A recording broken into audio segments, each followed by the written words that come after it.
Bismillahirrahmanirrahim. Jom kita goreng ayam sampai masak.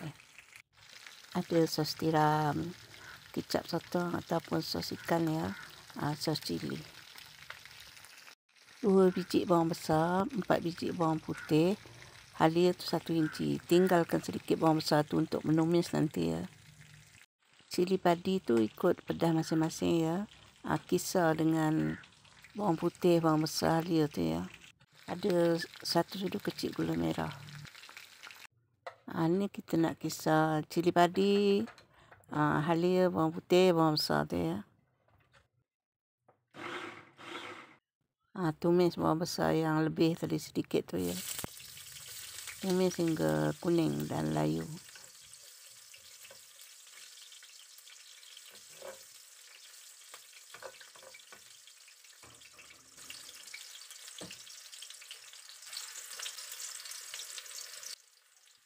Bawang pun dah nampak kuning, masukkan bahan kisar tadi tu ya. Cili padi, halia, bawang putih, bawang besar.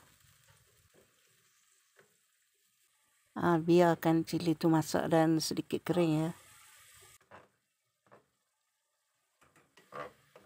Bahan dah nampak kering, dah masak tu. Boleh masukkan cili padi potong.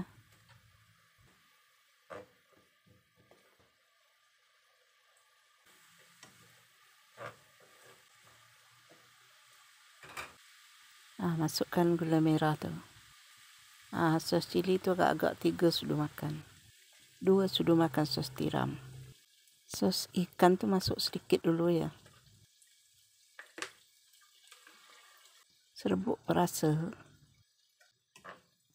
Tak perlu letak garam ya sebab sos ikan tu dah masin dah.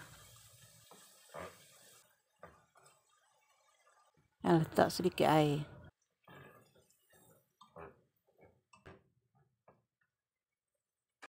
Masukkan ayam yang digoreng tadi tu. Gaul kena sambal semua ya ayam tu. Dah pun siap. Jomlah kita bersahur ya. Assalamualaikum warahmatullahi wabarakatuh. Jumpa lagi di lain video. Okay, bye. Selamat mencuba.